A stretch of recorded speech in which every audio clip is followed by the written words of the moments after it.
Olá, meus irmãos e minhas irmãs, todos vocês que nos acompanham, não é? Nessas lições, nesses estudos dominicais, não é? Você também que nos acompanha pelo YouTube, pelo canal Obed Ferreira, não é? Lembrando sempre que você nos visitar ali, não esqueça, né, de dar o seu like, dar o joia, não se esqueça de compartilhar com algum irmão, com algum conhecido, alguém que possa também aproveitar dessas ricas lições que nós temos compartilhado semana após semana. Então, dizer um motivo de alegria de estarmos aqui com vocês. Né? O importante de vocês acompanharem esses estúdios, né, é que você vai enriquecendo o seu conhecimento bíblico, o seu conhecimento da palavra de Deus. E à medida que você conhece, à medida que nós conhecemos a palavra de Deus, nós nos fortalecemos espiritualmente e em condições de ajudar outras pessoas. Né? Continuamos estudando o livro de Mateus e na lição de hoje nós estudaremos os capítulos 12 e 13. Né? Continuamos acompanhando a saga do nosso Senhor Jesus Cristo, enquanto esteve conosco aqui na terra, como homem, né, sentindo as dores do ser humano. Né? E o interessante é que nos capítulos de hoje nós vamos ver Jesus Cristo usando os recursos didáticos muito superiores, muito acima da sua época. Né? Para muitos aquilo ali foi um incômodo, mas que Jesus entendia que o uso das parábolas eram suficientes para que as pessoas daquele tempo pudessem compreender melhor das coisas sobrenaturais, das coisas de maior elevação que o Senhor Jesus estava apresentando ali para eles. Né? Então nós vamos ver aqui algumas situações e através dessas situações o Senhor Jesus ele instrui os seus discípulos, né? E até hoje ele continua instruindo, até hoje ele continua ensinando. Né? Nós vamos começar esse breve estudo, não é? Nós vamos começar fazendo a leitura do texto áureo que se encontra no livro de Mateus, o Evangelho de Cristo segundo Mateus, no capítulo 12, nos versículos de 26 ao 28. O estudo pede apenas o versículo 28, mas para compreensão melhor, para nossa compreensão melhor, nós vamos ler a partir do versículo 26, que nos diz assim a palavra de Deus. Se Satanás expulsa a Satanás, está dividido contra si mesmo, como o seu reino subsistirá. E se expulso os demônios por meio de Beelzebu, por que os vossos seguidores os expulsam? Por isso, eles mesmos serão vossos juízes. Mas se é pelo Espírito de Deus que expulsa os demônios, então o reino de Deus chegou a vós. Né?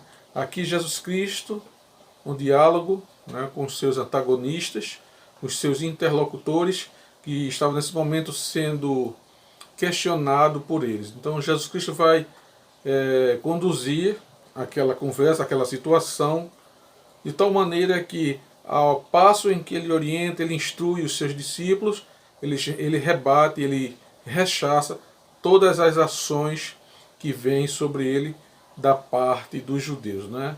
E aquela velha história, veio para o que era seus, mas os seus o rejeitaram. Né? E a primeira situação em que Jesus é colocado é quando em Mateus capítulo 12, versículos de 1 a 21, nós vamos ver nesse trecho da Bíblia dois episódios. O primeiro é quando os fariseus eles chegam diante de Jesus Cristo e vai se queixar dos discípulos de Jesus, porque no dia de sábado os discípulos estavam colhendo espigas, não é, para se alimentar. Então eles vão até Jesus para questionar Jesus Cristo, para fazer queixa a Jesus Cristo dos seus discípulos. E é importante, interessante entender nesse episódio que o povo de Israel estava tão distante da lei, tão distante do espírito da lei, que eles nem se aperceberam que lá em Deuteronômio, capítulo 23, versículos 24 e 25, Moisés vai permitir que num dia de sábado, né, o homem ele poderia colher, não é, as espigas sem o uso da ferramenta. E aí sim, com a ferramenta estaria caracterizada ou caracterizado o trabalho, mas o texto diz que eles poderiam recolher com as próprias mãos, né?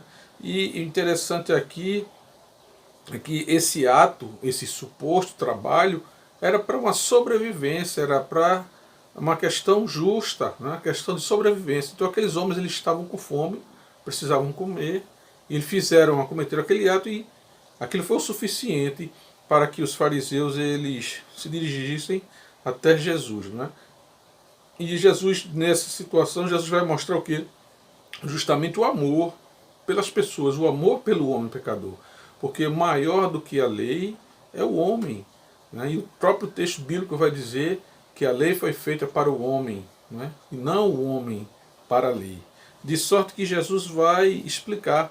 E ainda no Antigo Testamento, já que eles eram tão ligados e continuam sendo tão ligados ao Antigo Testamento, o próprio profeta Oséias, no capítulo 6, no versículo 6, né, o Senhor vai dizer através dele: misericórdia quero e não sacrifício. Então o que a lei passou a ser para o homem nada mais é do que um sacrifício, a tentativa de agradar a Deus, não é? Através do cumprimento da lei, através de sacrifícios. Evidentemente que a lei foi feita, foi promulgada para ser obedecida, para ser cumprida, mas não a ponto de subjugar os seres humanos. Então, uma lição que nós tiramos daqui é que precisamos demonstrar amor pelo nosso próximo. Ainda nesse texto de Mateus 12, de 1 a 21, encontramos a outro episódio que é uma provocação que eles fazem em relação a Jesus Cristo, justamente por ser no dia de sábado, porque no dia de sábado ele pergunta: é permitido curar no dia de sábado? E justamente no dia de sábado o Senhor Jesus Cristo vai curar um homem da mão ressequida, né? Um homem que tinha aquela dificuldade na mão, e ali o Senhor Jesus ele vai promover aquela cura. Então Jesus usa, não é, uma metáfora, que é uma outra expressão, uma outra figura de linguagem, para mostrar, para explicar, para comunicar qual era a intenção dele, né, ao usar ou comparar a figura da ovelha. Qual de vós, que tendo uma ovelha que cai num buraco, não vai até ela para socorrer? Quer dizer, era mais razoável para o judeu, né, salvar a vida de uma ovelha num dia de sábado, evitando assim o prejuízo financeiro, do que a cura, o bem-estar e a salvação de um ser humano. A terceira atividade, né, e a terceira situação que nós encontramos aqui, Jesus sendo exposto, é com relação à cura de um cego e surdo, né? E esse milagre vai ser operado justamente dentro da sinagoga, não é? Salientando que no tempo de Jesus o templo de Salomão já havia sido destruído, e agora o povo de Israel, espalhado, né, por todas as partes do mundo, eles começaram nos lugares onde eles moravam, eles viviam, aí era construído as sinagogas, ou seja, as sinagogas era justamente foi por conta da dispersão. Então, com o templo destruído, agora o povo espalhado, né, e eles vão agora se reunir justamente nas sinagogas. Então aqui precisamos entender que nem sempre uma pessoa que está enferma, essa enfermidade é decorrente da ação do maligno. Para o povo judeu, quando o indivíduo ele tinha alguma deficiência física, né, algumas enfermidades, eles acreditavam que aquelas pessoas estavam possuídas de demônios, estavam sob julgos de demônio. Mas Jesus Cristo vai mostrar justamente que não é assim.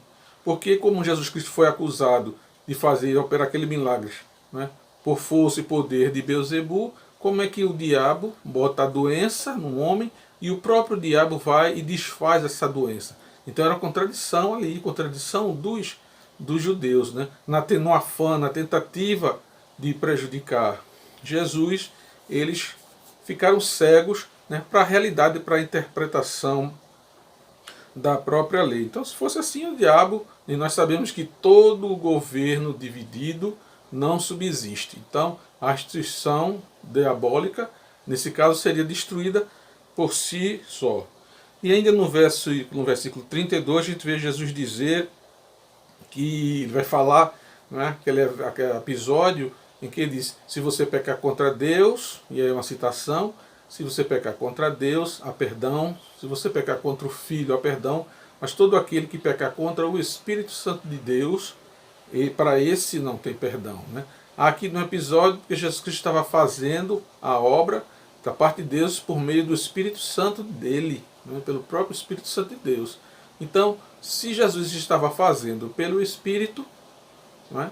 Então que mal há nisso? Então, se você não consegue entender que sendo o Espírito Santo aquele que é responsável para convencer o homem do pecado, da justiça e do juízo, quem mais vai lhe convencer disso? Então, há um perdão para quem peca contra o Pai e contra o Filho, mas para quem peca contra o Espírito Santo, para esse não há possibilidade de salvação. A quarta situação que nós encontramos aqui é que Jesus nos ensina, e aqui nesse momento vão ser destacados justamente 7 parábolas. Né? Aqui começa uma série de 7 parábolas que Jesus vai nos apresentar, transmitindo assim os seus ensinamentos. Mateus capítulo 13, agora já entramos no capítulo 13, versículos de 1 a 58. A primeira parábola que Jesus nos oferece e nos apresenta é a parábola do semeador, capítulo 13, versículo de 1 a 23. E nessa parábola precisamos saber que o que vale aqui é a qualidade da semente, né? O evangelho que estava sendo compartilhado, comunicado naquele momento, aquela era uma semente de qualidade segura, de origem segura. Então, a importância, né, daquilo que se prega, daquilo que se anuncia. O segundo elemento aqui é a própria semeadura em si, porque o texto das Sagradas Escrituras vai dizer que o Senhor, que Deus semeia, mas logo em seguida vem outro, que é o diabo, que também faz a sua semeadura. Então a humanidade ela está à mercê dessas duas semeaduras, a semeadura de Deus, a semeadura de Satanás. Então lembrar que no terceiro momento é a ceifa, né? A semente, o semeador, mas vai chegar um dia da ceifa. Então aquele que semeou, né, o trigo vai colher o trigo, mas aquele que semeou o joio também vem recolher o joio. Então precisamos advertir nossos parentes, nossos amigos, nossos colegas de trabalho com relação a essa dura realidade, com relação a essa dura verdade. Não podemos, não devemos deixar de comunicar as verdades das Sagradas Escrituras. Não é? Também a parábola do joio e do trigo. A parábola do joio e do trigo, que também é outro aspecto importante do discurso, né, de Jesus Cristo. E aqui ele vai falar justamente da semelhança entre o joio e o trigo. Quem já teve a curiosidade, né, de pegar, de verificar as duas sementes, as duas plantas, vai ver que é altamente parecido, detalhes mínimos que a gente percebe na comparação do joio e do trigo. Então, nós precisamos buscar sempre o entendimento, não é, da palavra de Deus, para que, ao comunicarmos, não é, essas verdades, elas possam ser compreendidas pelos nossos interlocutores. Não é?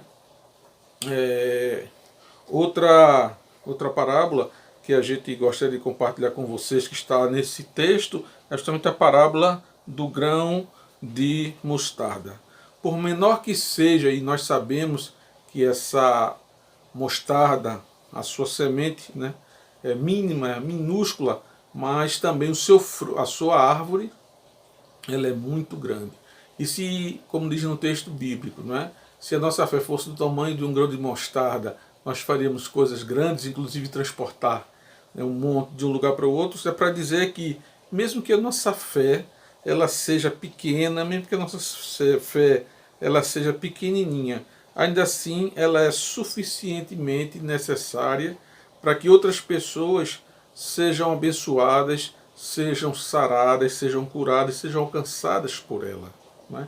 O texto diz que ela é uma árvore tão frondosa que os pássaros eles a procuram para se abrigar, para ali fazer os seus ninhos. Então a mostarda, o grão da mostarda, mesmo sendo pequeno, ela pode produzir grandes frutos. Né? E aqui o fruto da nossa fé.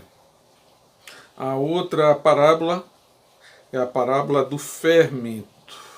A parábola do fermento. Saber que o fermento altera a massa, né? Quando se quer ter um pão grande, um bolo bonito, você coloca ali o fermento e você vai alcançar, você vai obter o resultado, não é? Mas em se tratando da palavra de Deus, a palavra ela não deverá ser introduzida nela o fermento, porque o fermento altera a consistência, altera a natureza, a essência da massa.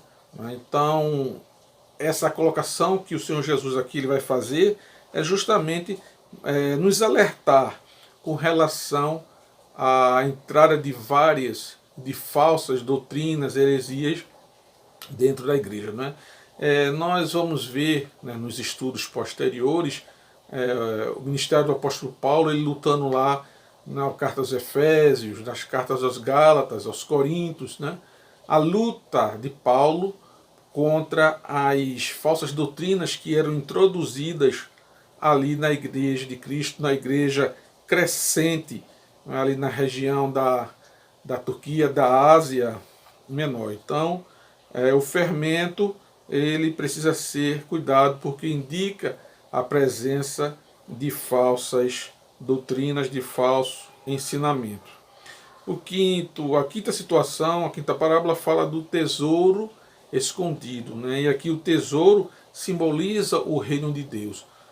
Aqui o texto diz que escondido, não é? Mas não escondido no sentido de não permitir que alguém veja, mas escondido no sentido de guardado. E a gente poderia trazer essa interpretação para guardar, não é? Guardei a tua palavra no meu coração para não pecar contra ti. Mas essa palavra, essa mesma palavra que foi guardada nos nossos corações, ela também precisa ser proclamadas, precisa ser anunciadas, para que outras pessoas, assim como nós, alcancem também o fruto dessa palavra que é a salvação. E aqui ele introduz também o sexto elemento, a sexta parábola, que é a parábola da pérola. Né? Interessante que a pérola tem alto valor, mas ao contrário, por exemplo, do diamante, que precisa ser lapidado, e outras pedras preciosas que precisam ser lapidadas, a pérola ela já sai prontinha, ela já vem pronta da natureza. Então é algo especial, né? Uma joia especial. Então o reino de Deus também é assim, a palavra de Deus também é assim. É uma joia preciosa que ela já vem prontinha do Pai para ser semeada, para ser compartilhada, para ser proclamada. Também nesse texto de Mateus 13, do 44, versículos 44 ao 53, fala da rede, né? O trabalhador, o pescador que lança a rede, e ao lançar a rede, ele vai trazer ali toda sorte de peixe, toda sorte de material, dependendo da limpeza do mar, não é? Vem peixes prontos para o consumo, peixe apropriado para o consumo, outros nem tanto, vem lixo, vem pneu, e da maneira como o homem está tratando a natureza, não é? Não é novidade quando um pescador ele arrasta, vem lá uma bota, vem lá uma garrafa PET, então o homem continua maltratando a natureza. Então aqui a rede ela é colocada no sentido do alcance do reino de Deus, o reino de Deus alcançando as pessoas, não é? Para Jesus Cristo, para a salvação. Mas muitas vezes, nesses arrastos, no arrastão dessa rede, também vem coisas que não servem, mas que no tempo certo, o Senhor da pesca, ele fará a separação entre aqueles peixes bons e aqueles peixes que não servem, tá certo? Então nós vemos que aqui, nessas 7 parábolas, e mais naquelas 3 provocações que os fariseus eles fizeram em relação a Jesus, todas essas medidas elas foram rechaçadas, né? E um alerta aqui para os nossos líderes, nossos pastores, nossos professores, nossos diáconos, nossos levitas, no sentido de terem cuidado com a palavra de Deus, ter o cuidado para que essa palavra ela não seja proclamada misturada com fermento, não é? Mas a palavra com sal, para que haja sabor, para que haja preservação, né, daquele que ouve a palavra. Então, chegamos ao final, né, desta breve lição, desses breves comentários. Nós, como dissemos, nós estamos estudando o livro todo de Mateus, capítulo por capítulo, estamos verificando os versículos, trazendo elucidações simples, não é? Porque simples é a palavra de Deus. Aqui não temos aquele cuidado, aquela preocupação de fazer uma hermenêutica, uma exegese mais acurada, mas de qualquer maneira fazemos isso com responsabilidade, porque estamos anunciando o Evangelho que não é nosso, o Evangelho que é de Deus, né, por meio do nosso Senhor e Salvador Jesus Cristo.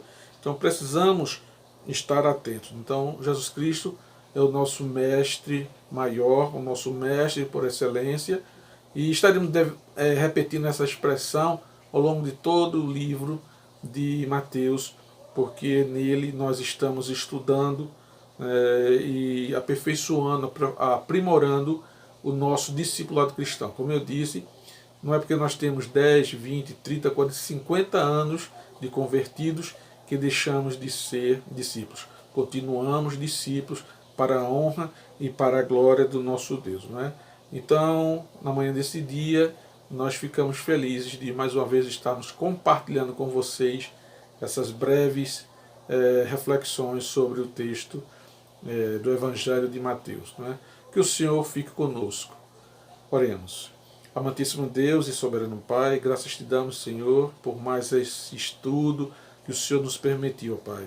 Estamos compartilhando com os nossos irmãos, ó Pai, sentindo falta, ó Pai, da presença física de cada um deles.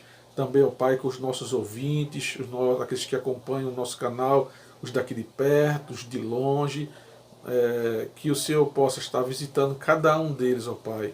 Que esse canal seja um meio, ó Pai, de compartilharmos a palavra, de relembrarmos de algumas coisas, de aprendermos outras, não é? De tirar alguma dúvida que porventura nós tenhamos, porque é na dúvida onde o inimigo ele prevalece.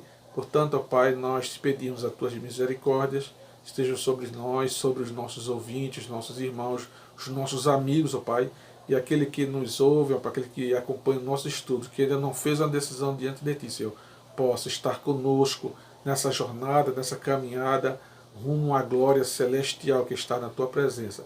Fica, pois, conosco, em nome de Jesus Cristo. Amém, Senhor.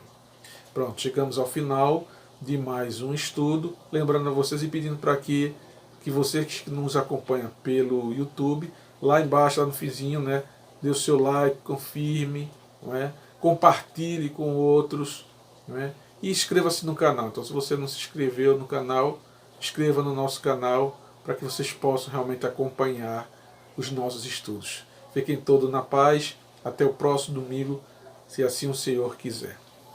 Tchau.